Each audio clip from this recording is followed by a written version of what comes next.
আবির, তুই তুলিকে ডিভোর্স দিয়ে দিবি। আমি চাই না তুই তুলির সাথে থাক। তুই আমাকে বিয়ে কেন করতে রাজি হলি? আমি তোকে কতবার বললাম আমি তোকে বিয়ে করব না, আমি অন্য কাউকে ভালোবাসি। তারপরও কেন তুই আমাকে বিয়ে করতে রাজি হলি? আপু, আমি তোমাকে বিয়ে করতে চাই নাই। তুমি আমার কথা বিশ্বাস করো, আমি আব্বুকে বলতে গিয়েও বলতে পারি নাই।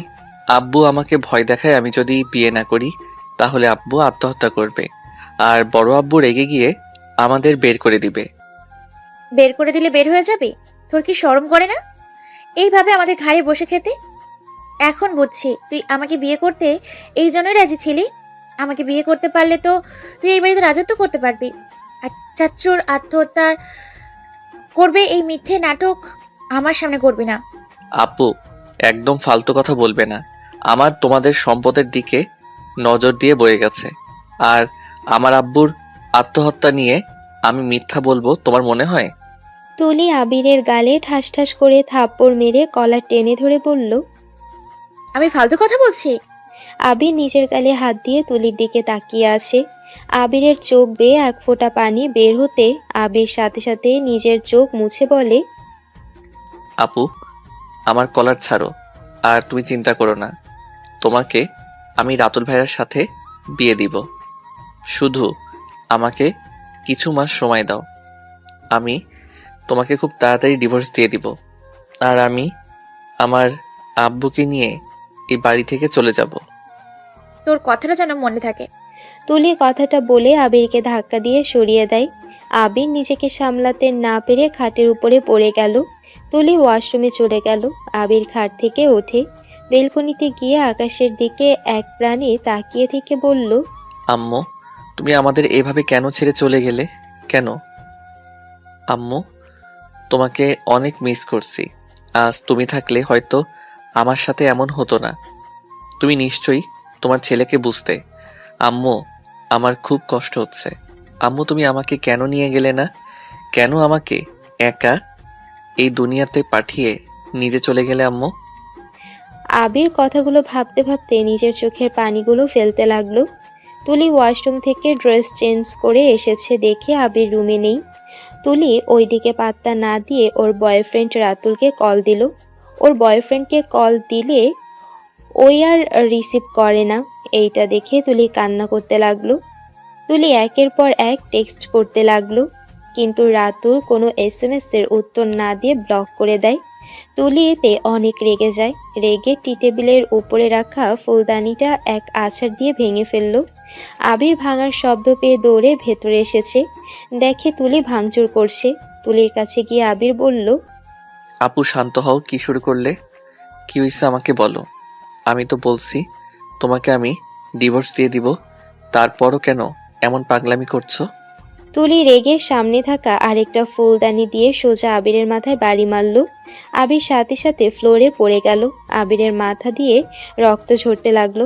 আবিরের চোখ দিয়ে টপ টপ করে পানি পড়তে লাগলো।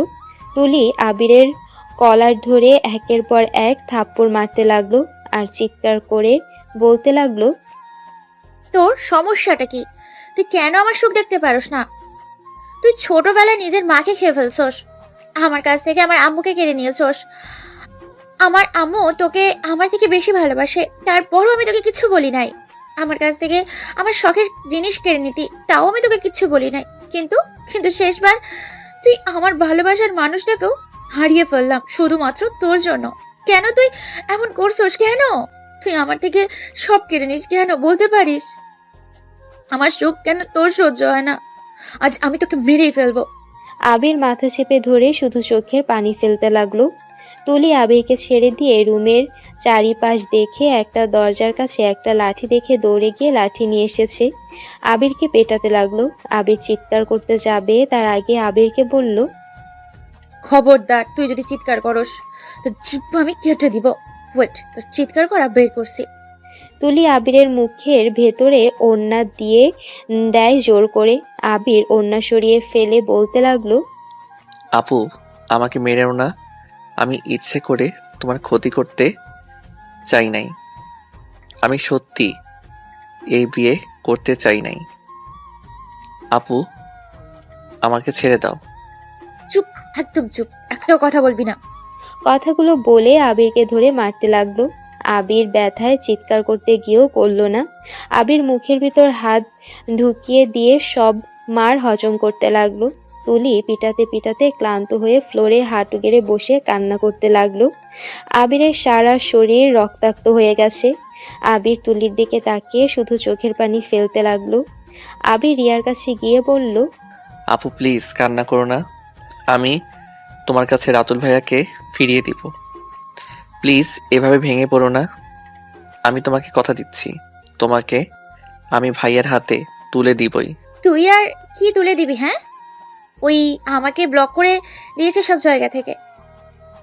আজকে রাতটা যেতেও দাও, আমি রাতুল ভাইয়াকে সব খুলে বলবো। তুই আমাকে চোখের সামনে থেকে যা, তোর কথা আমার একদম সহ্য হচ্ছে না, যা এখান থেকে। আবির ফ্লোর থেকে ওঠার চেষ্টা করতে লাগলো। সারা শরীর ব্যথা করতে লাগলো। ঠোঁট বেয়ে রক্ত ঝরছে। আবির অনেক কষ্টে উঠে খোঁড়াতে খোঁড়াতে আলমারির দিকে গেল। টি শার্ট আর প্যান্ট বের করে ওয়াশরুমে চলে গেল। অনেক কষ্টে মুখ ধুয়ে ড্রেস চেঞ্জ করে বাইরে আসলো। এসেছে দেখে তুলি খাটের উপর হয়ে শুয়ে থেকে গুনগুন করে কান্না করছে। আবির সোফায় গিয়ে শুয়ে পড়ল। সকালে ঘুম ভাঙলে আবির উঠতে পারছিল না। সারা শরীর ব্যথা করতে লাগলো। আবির অনেক কষ্টে উঠে ওয়াশরুমে চলে গেল। ওয়াশরুমে গিয়ে আয়নার সামনে নিজের মুখ দেখে অবাক হয়ে গেল। সারা মুখে জখম হয়ে গেছে, ঠোঁট রক্ত জমে গেছে। আবির মুখে পানি দিতে গিয়েও জ্বালা করতে লাগলো। আবির আস্তে আস্তে ফ্রেশ হয়ে বের হইল। তুলি আবিরকে দেখে মুখ সিটকে ওয়াশরুমে ঢুকে পড়ল। আবির মুখে মাস্ক পরে নিল। তারপর একটা ফুল হাতার শার্ট পরে নিল, কারণ হাত দুইটা জখম হয়ে গেছে। আবির নিচে গেলে সবাই অবাক হয়ে ওর দিকে তাকিয়ে থাকে। আবিরের সৎমা ওকে বলল, তুই এই সময় মাস্ক পরে আছস কেন? আমার অনেক শীত লাগছে তাই। এমন তো শীত পড়ে নাই, এখনই এত শীত লাগছে। বেশি শীত পড়লে আবার না জানি কি হয়। যাই হোক, শোন, তোর আব্বু তোকে তার রুমে যেতে বলেছে। আবির কোনো কথা না বলে ওর আব্বুর রুমের দিকে গেল।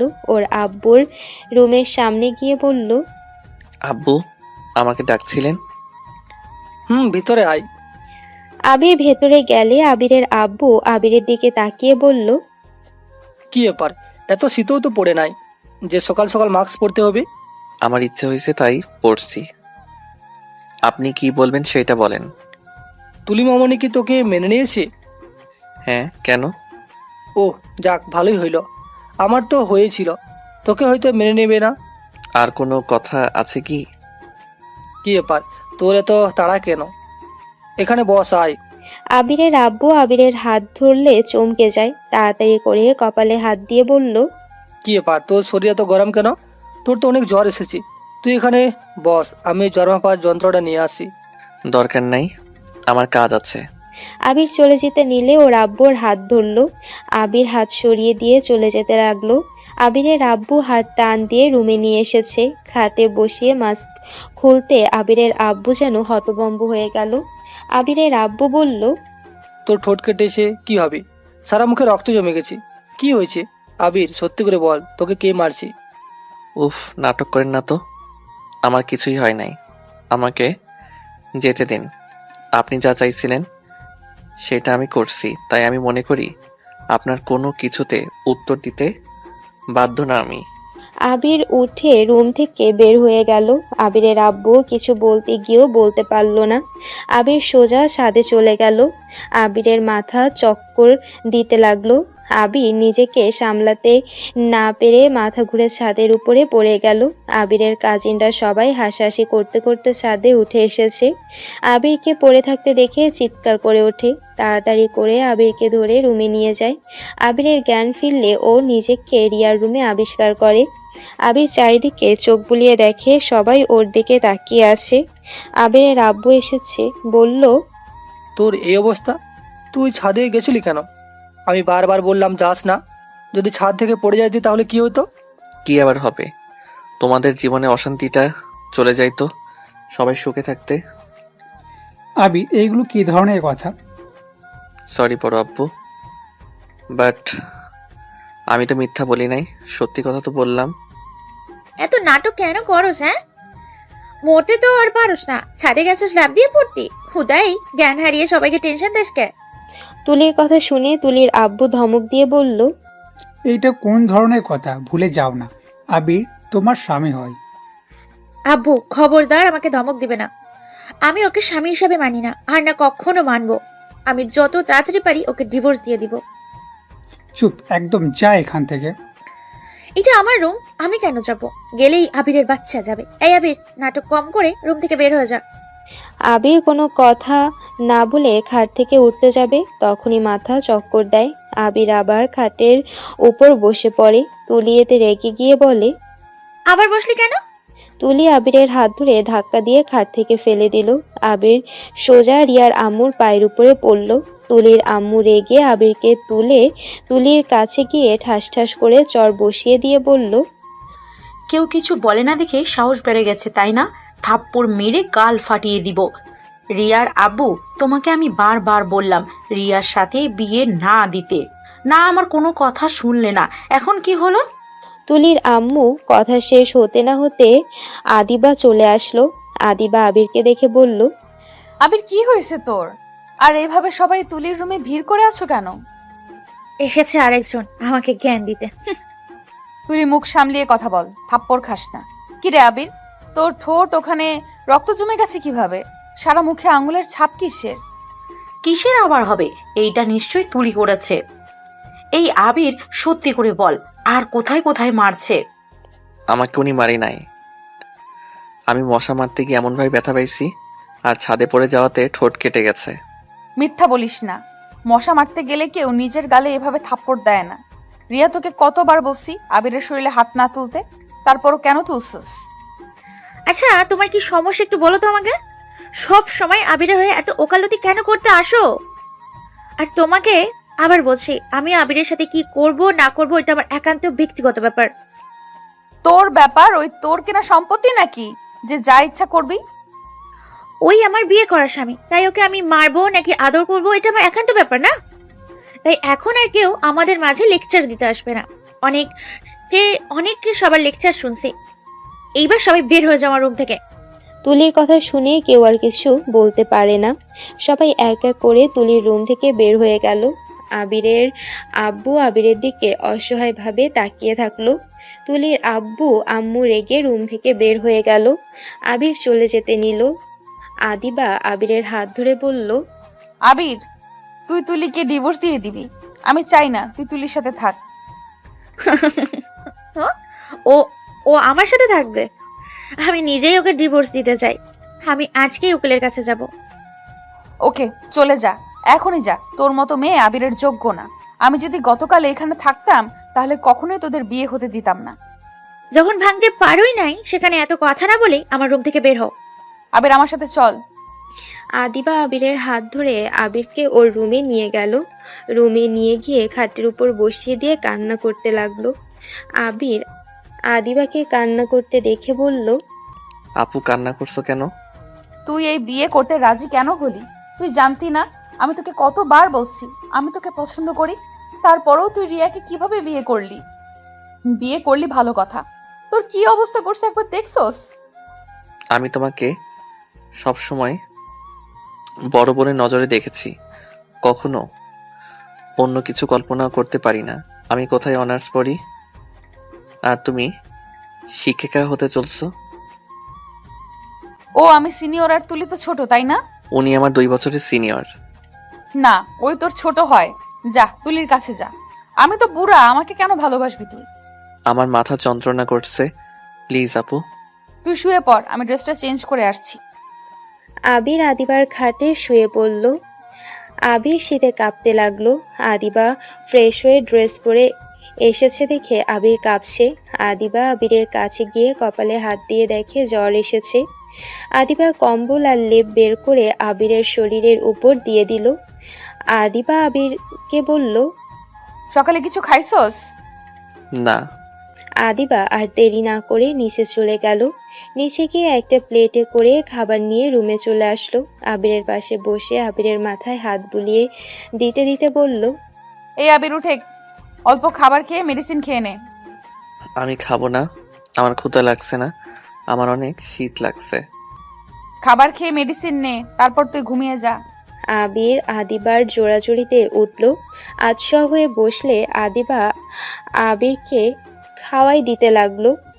রিয়া ওইখান দিয়ে যাচ্ছিল, তখনই ওদের দুজনকে একসাথে দেখে বলল, প্রেম তো ভালোই চলছে দেখি। আপু ফালতু কথা বলবে না। চুপ কর, আমার মুখের উপর কথা বললে তোর মুখ আমি ভেঙে ফেলবো। এই তুলি, তুই এখন উকিলের কাছে কেন যাচ্ছিস না রে? যা তাড়াতাড়ি, তোর বন্ধু তো আছে, তাকে বলে তাড়াতাড়ি তোদের ডিভোর্সের ব্যবস্থা কর। হ্যাঁ যাচ্ছি। তুলি চলে গেল। আবিদা আবিরকে খাওয়াই দিতে লাগলো। খাওয়া দাওয়া শেষ হলে আবিরকে মেডিসিন খাওয়াই দিয়ে শুয়ে দেয়। আবিরের সারা শরীর ব্যথা করতে লাগলো। ব্যথায় আবিরের চোখ দিয়ে পানি পড়তে লাগলো। আদিবা নিচে চলে গেল। নিচে গিয়ে তুলির আম্মুর কাছে গিয়ে বলল, আম্মু, আমি আবিরকে বিয়ে করতে চাই। কি বলিস? ঠিক শুনছো, কি ডিভোর্স দিলে আমি আবিরকে বিয়ে করে নেব। দেখো, এক বোন ওর এই হাল করেছে, আবার তুই শুরু করে দিস না। মা মরা ছেলেটা ছোটবেলা থেকে কষ্ট জীবন কেটে গেল, রিয়ার সাথে বিয়ে দিলাম, রিয়া ওর সাথে এমন করলো। ছেলেটার সুখ বলে কিছুই নাই। আম্মু, আমি ওকে ভালোবাসি, আমি আমি ওকে কখনোই কষ্ট দিব না। তোর আব্বু কখনোই মেনে নিবে না। তুই আবিরের 5 বছরের বড় হোস, সেখানে তোর সাথে ওর যায় না। কেন কেন যায় না? হ্যাঁ, রিয়াও তো ওর বড় ছিল, তারপরেও তো তুমি ওর সাথে বিয়ে দিলে, আর আমার বেলায় কেন দিবে না? কারণ তোর বিয়ে আগে থেকেই ঠিক করা হয়ে গেছে। মানে? মানে কিছুই না, রনির সাথে তোর বিয়ে ঠিক করা হয়েছে। রনি মানে? আম্মু, রনি আমার ফ্রেন্ড, এইটাই। বিয়ে ঠিক কিভাবে করো? ওই তোকে পছন্দ করে, ওর বাবা মাকে নিয়ে এসেছিল, তখনই কথা ফাইনাল করা হয়ে গেছে। আমার থেকে না শুনে তোমরা বিয়ে ঠিক করে ফেললে। দেখো, আমি কখনোই রনিকে বিয়ে করব না। আমি আবিরকে ভালোবাসি আর ওকেই বিয়ে করব। তোর কি শরম করে না আমার সামনে এইসব কথা বলতে? না, আমার শরম করে না। আমি ওকে বিয়ে করব, এটাই শেষ কথা। আদিবা রুম থেকে বের হয়ে নিজের রুমে চলে যায়। আবিরকে কাঁপতে দেখে আদিবা রুমের দরজা লাগিয়ে দেয়। লেপের ভেতর ঢুকে আবিরকে জড়িয়ে ধরে। আবির ঘুমের ঘোরে আদিবাকে শক্ত করে জড়িয়ে ধরে। আদিবার বুকে আবিরের নিঃশ্বাস এসে পড়ছিল। আদিবার নিঃশ্বাস ঘন হয়ে যেতে লাগলো। আদিবার নিঃশ্বাস যেন বন্ধ হয়ে যাবে। আদিবা আবিরকে জড়িয়ে ধরে কিস করতে লাগলো। আবিরের ঘুম ভাঙতে চমকে যায়। আবির বলে, আপু তুমি এইসব কি করছো? চুপ কর, আমি যা করছি তাই করতে দে। দেখিস তোর শরীর গরম হয়ে যাবে। না আপু, এটা একদম ঠিক হবে না, আমি রুমে যাব, আমাকে ছাড়ো। চুপ, একদম আমাকে আমার কাজ করতে দে। আদিবা আবিরকে শুয়ে দিয়ে আদিবার ঝাঁপিয়ে পড়ল। আবির বাধা দিতে গিয়ে আদিবার শক্তির সাথে পেরে উঠল না। আবির চিৎকার করতে গিয়েও করতে পারল না। আদিবা আবিরের ঠোঁট জোড়া নিজের দখল করে নিল। আবির নিজেকে আর কন্ট্রোল করতে না পেরে আদিবার সাথে তাল মিলিয়ে আদর করতে লাগলো। এক পর্যায়ে দুজন ক্লান্ত হয়ে যায়। আদিবা আবিরকে বুকের সাথে জড়িয়ে ধরে ওর মাথায় হাত বুলিয়ে দিতে লাগলো। আদিবা বলল, এখন গরম লাগছে? এইগুলো ঠিক হলো না, আমরা অনেক বড় ভুল করে ফেললাম। এই ভুল শুধরানোর জন্য আমাকে বিয়ে করলেই তো পারো। রিয়া তোমাকে ডিভোর্স দিলে আমাকে বিয়ে করে ফেলবে, তাহলে তো সব সমস্যার সমাধান হয়ে যাবে। কিন্তু কোনো কিন্তু নাই। আচ্ছা থাকো, গোসল করে নেই। আর তুমি শার্ট প্যান্ট পরে নাই। আর তুলির একটা ব্যবস্থা আমাকে করতেই হবে। তোমার শরীরের যে ক্ষতগুলো করছে না, আমি ওকে দেখে নিব। না থাক, যা হবার হয়েছে, ওনার কোনো দোষ নাই। উনি রাগের মাথায় করছে। আর আর উনি বিয়েটা করতে চাই নাই, জোর করে বিয়ে দিয়েছে। আর ওনার বয়ফ্রেন্ড ওনাকে ব্লক মারছে। এখানে সবার মাথা গরম হয়ে যাবেই। আচ্ছা ঠিক আছে, আমি তাহলে ওয়াশরুমে যাই। আদিবা আবিরের কপালে চুমু দিয়ে লেপ থেকে বের হয়ে আলমারি থেকে ড্রেস বের করে ওয়াশরুমে চলে গেল। আবির শার্ট প্যান্ট পরে নিল। আবির এই রুমে না থেকে নিজের রুমে চলে গেল। নিজের রুমে গিয়ে গোসল করে নিল। গোসল করে খাটে শুয়ে পড়ল। আবির তখন কার কথা ভেবে নিজের উপরে নিজের রাগ হতে লাগলো। আবির রাগে খাটের উপর একটা ঘুষি মারল। আদিবা ওয়াশরুম থেকে এসেছে দেখে আবির নেই। আদিবা বুঝলো আবির ওর রুমে চলে গেছে। আদিবা নিচে গিয়ে সবার সাথে কথা বলতে লাগলো। দুপুরে আবিরের খাবার নিয়ে রুমে গেল। আবিরকে ঘুমাতে দেখে আর ডাক দিল না। আবিরের সৎমা এসেছে, বলল, আদিপা মামুনি, তুমি কি শুরু করেছো? ওর জন্য কে এত কিছু করছো? কিছু বলবেন? তাহলে আসতে পারেন। আবিরের সৎমা চলে গেল। আদিবা আবিরের পাশে বসে থেকে আবিরকে দেখতে লাগলো। আবিরের গালে হাত বুলিয়ে দিতে আবিরের ঠান্ডা কিছু স্পর্শ পেয়ে ঘুম ভেঙে গেল। আবির জ্বরের কারণে চোখের পাতা তুলতে পারছিল না। অনেক কষ্টে চোখের পাতা খুলতে দেখে আদিবা ওর দিকে তাকিয়ে আসে। কিছু বলবে? দুপুরে খাবার খাবি না? ওঠে, আমি খাবার খাওয়াই দেই। আদিবা আবিরকে জোর করে খাওয়াই দিয়ে মেডিসিন খাওয়াই দিয়ে চলে গেল। আবির আবার শুয়ে থাকে। রাতের দিকে আদিবা ওর খাবার খাওয়া দিতে আসে। জোর করে খাওয়াই দিয়ে মেডিসিন খাওয়াই দিয়ে নিচে চলে যায়। আদিবা খাবার খেয়ে আবার আবিরের রুমে গিয়ে দেখে ওর শরীর শীতে কাঁপছে। আদিবা আবিরের লেপের ভিতর ঢুকে আবিরকে জড়িয়ে ধরে। আবির আদিবাকে শক্ত করে জড়িয়ে ধরে। রাত গভীর হতে আদিবা নিজের আর কন্ট্রোল করতে না পেরে আবার আবিরের উপর ঝাঁপিয়ে পড়ে। এভাবে দুদিন কেটে গেল। আবির এখন আদিবার প্রতি অনেকটা দুর্বল হয়ে পড়ে। সকালে যখন আদিবা খাবার নিয়ে আবিরের রুমে এসেছে দেখে আবিরের জ্বর কমছে না, তখন আদিবা বলল, আবির, তোমার তো জ্বর কমছেই না। আজকে ডাক্তারের কাছে নিয়ে যেতেই হবে। তুমি খাবারটা খেয়ে নাও, ডাক্তারের কাছে নিয়ে যাব। না, সমস্যা নাই, আমি কিছু খাবো না। তুমি যাও, আমাকে শুয়ে থাকতে দাও। জ্বর কমে যাবে, চিন্তা করো না। চুপ থাকো, আমি এখনই আব্বুকে বলি। আদিবা উঠে নিচে গিয়ে ওর আব্বুকে বলল, আব্বু, আবিরের অনেক জ্বর। আমার মনে হয় হসপিটালে ওকে নিয়ে যাওয়া উচিত। চল আমার সাথে দেখি। ভাই, তুলিকে আমার ছেলে বিয়ে করতে চাইলো না, আমরা জোর করে বিয়ে দিলাম। আর দিন শেষে কী হলো? আমার ছেলে কী অবস্থা করলো? আমি কি বুঝছি ও এমন কাজ করবে? আমি ভেবেছিলাম ওদের বিয়ের পর সব ঠিক হয়ে যাবে, কিন্তু এইটার উল্টা হবে আমি কি জানতাম? আবির কেমন পুরুষ নিজের বউকে সামলাতে পারে না। আব্বু, সাবধানে কথা বলো। তুমি ভালো করে জানো আবির কেমন, ওই মেয়েদের সাথে কিভাবে চলাফেরা করে।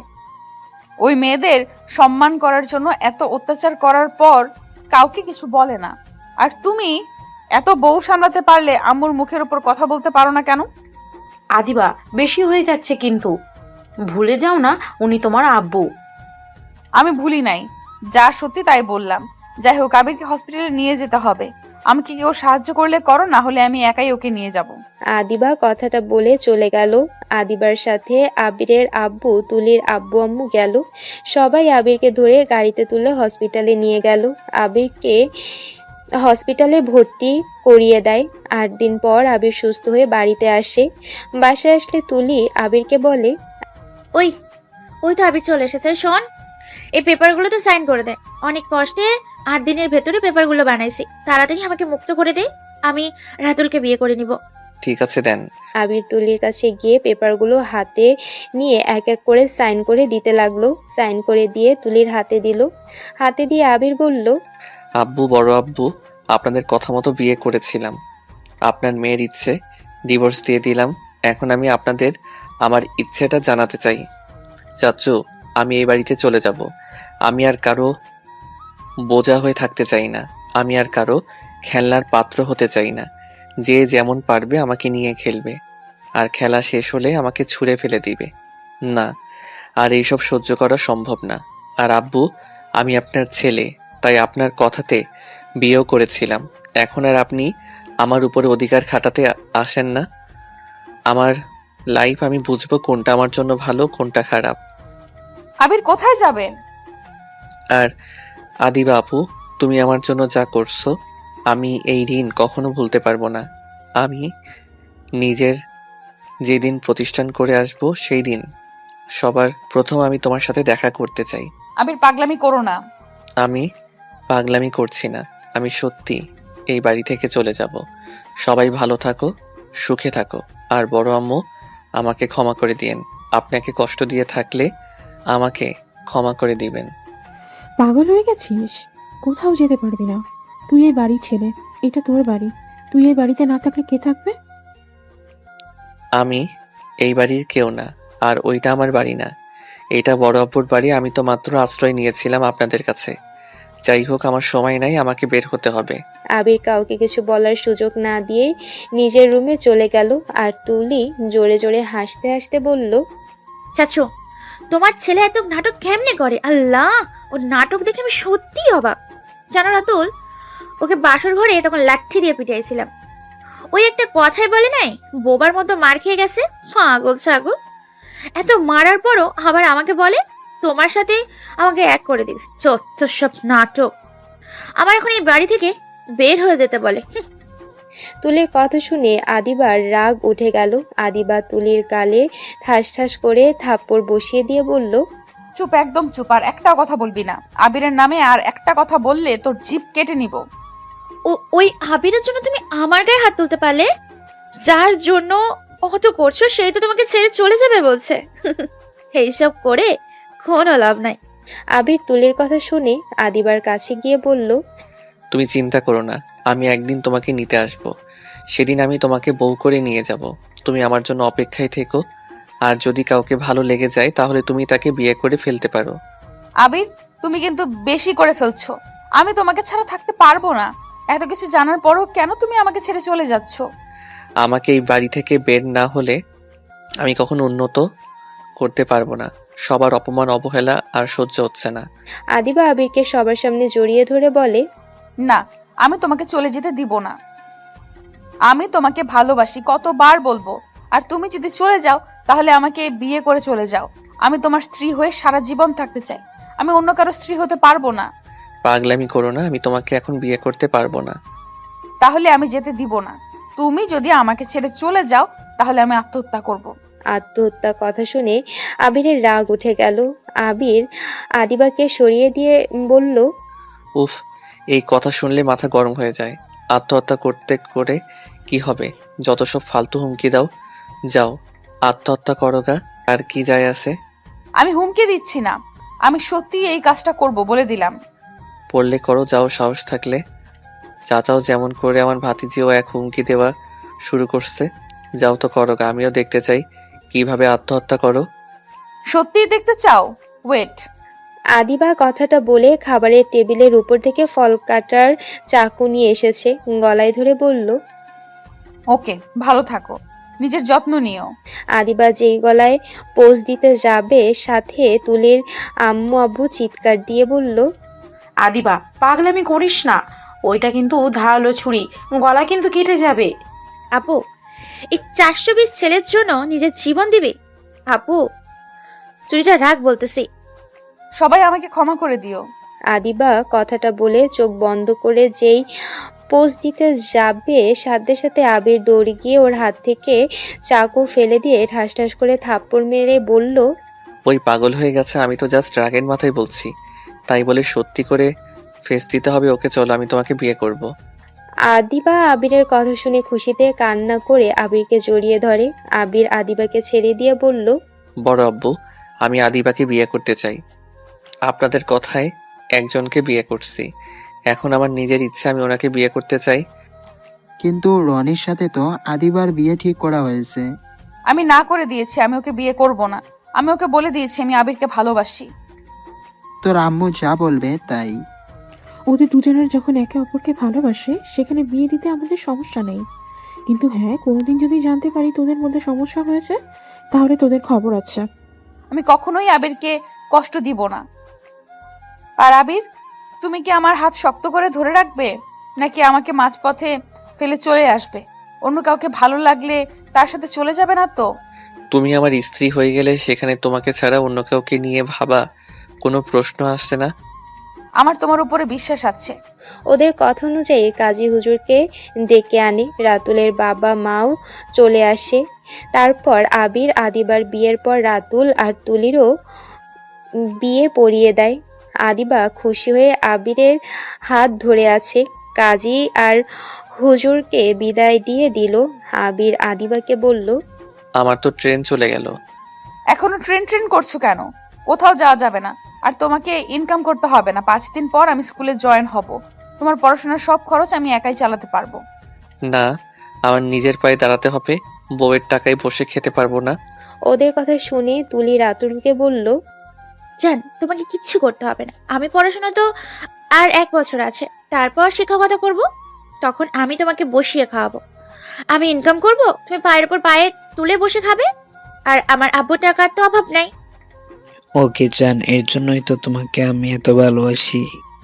ওকে আবির, তোমাকে তোমার মতো আমি ছেড়ে দিলাম। তুমি নিজের পায়ে দাঁড়াও, অন্যের ওপর নির্ভরশীল হয়ে থাকতে হবে না। আবির কিছু বলতে যাবে তখনই ওর ফোনে কল আসে। আবির কলটা রিসিভ করে বলল, দুঃখিত দোস্ত, আমি ট্রেনটা ধরতে পারি নাই, 2টা ট্রেন ধরবো। ওকে, তাহলে সাবধানে আসিস, আমি চলে গেলাম। ওকে, তুই বাসায় যা, আমি যখন যাই তোকে ফোন দিব। ওকে। রাকিব ফোনটা কেটে দিল। আবির তুলির আব্বুর দিকে তাকিয়ে বলল, বড় আব্বু, আমি তো আপনাদের ঋণ কখনো শোধ করতে পারবো না। তারপর আপনার কাছে একটা অনুরোধ, আমার স্ত্রীকে 1 বছর আপনাদের এখানে রেখে যাব। 1 বছর এসেছে, আমি আমার কাছে নিয়ে যাব। এসব কি বলিস? আদিবা আমার মেয়ে, আর তুমি আমার ভাইয়ের ছেলে হলেও আমারও তো সন্তান হোস। সেখানে ঋণ বলছিস কেন? আর তুই কোথায় যাবি? কোথায় যাব এখন কিছু বলতে পারবো না, সময় আসলে বলবো। আচ্ছা দিবা, আমার হাতে এখনো 3 ঘন্টা সময় আছে।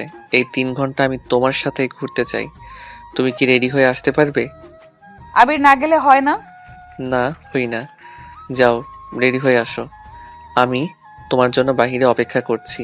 আবির ওর লাগেজটা রুমে রেখে আসলো। তারপর নিচে এসেছে, সোফায় বসে আদিবার জন্য অপেক্ষা করতে লাগলো। যার যার মতো তার তার রুমে চলে গেল। আবির বসে থেকে আদিবার অপেক্ষায় করতে করতে যখন আবির সিঁড়ির দিকে তাকায়, আদিবাকে দেখে চোখ নামাতে পারল না। আদিবাকে শাড়িতে অসম্ভব সুন্দর লাগছে। আবির এক পলকে তাকিয়ে আছে। রাতুল আর নিচে নামতে গিয়ে আবিরকে আদিবার দিকে তাকিয়ে থাকতে দেখে তুলি মুখ ভেঙচি দিল। আদিবা আবিরের কাছে এসেছে, বলল, ওই কি দেখছো? আবির উঠে আদিবার হাত ধরে নিজের কাছে টেনে নিয়ে এসেছে। হালকা করে নিজের সাথে জড়িয়ে ধরে কপালে চুমু দিয়ে আলতো করে ঠোঁটে কিস করলো। আদিবা তো লজ্জায় আবিরের বুকে মুখ লুকালো। আর ওইদিকে তুলির রাগ উঠে গেল। রাতুলের দিকে তাকিয়ে বলল, তুমি এইভাবে দাঁড়িয়ে আছো কেন? চলো। জান, তোমাকে না অনেক সুন্দর লাগছে। এইভাবে তোমাকে বাহিরে নিয়ে যেতে ভয় লাগছে, যদি কেউ নজর দেয়। দূর পাগল, ভয়ের কি আছে? আমি তো শুধুমাত্র তোমার, আর সারা জীবন তোমারই হয়ে থাকবো। আচ্ছা, আমাকে ছাড়ো, কেউ চলে আসলে লজ্জায় পড়তে হবে। ছাড়তে ইচ্ছে করছে না। আচ্ছা চলো, দেরি হয়ে যাচ্ছে। আবির আদিবার কপালে চুমু দিয়ে আদিবার হাত ধরে বের হয়ে গেল। আর এইদিকে তুলির অনেক জেলাসি হলো, কিন্তু রাতুলকে বুঝতে দিল না। রাতুলের সাথে বের হলো। তুলি আর রাতুলও আবির আর আদিবার পেছন পেছন রিক্সা নিয়ে যেতে লাগলো। কি ব্যাপার জান, ওদের পিছু পিছু কেন যাচ্ছি আমরা?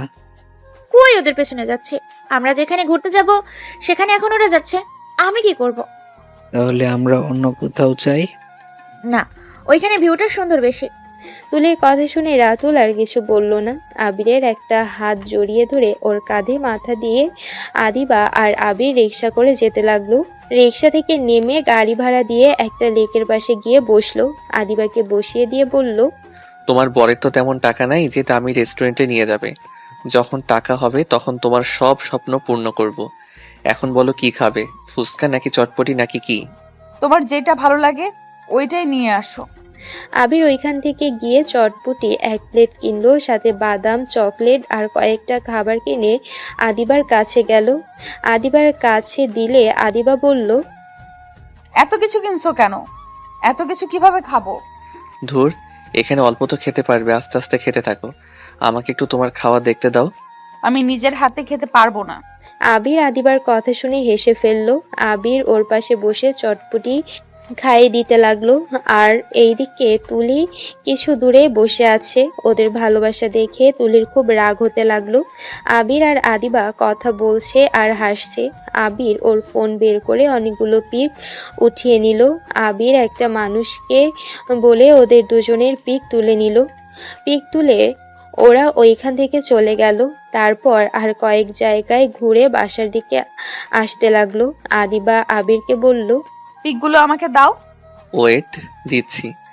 আবির আদিবাকে সব পিকগুলো দিয়ে দিল। বাসায় গিয়ে আবির ওর রুমে চলে গেল। ব্যাগটা নিয়ে আদিবার রুমে গেল। গিয়ে দেখে আদিবা ড্রেসিং টেবিলের সামনে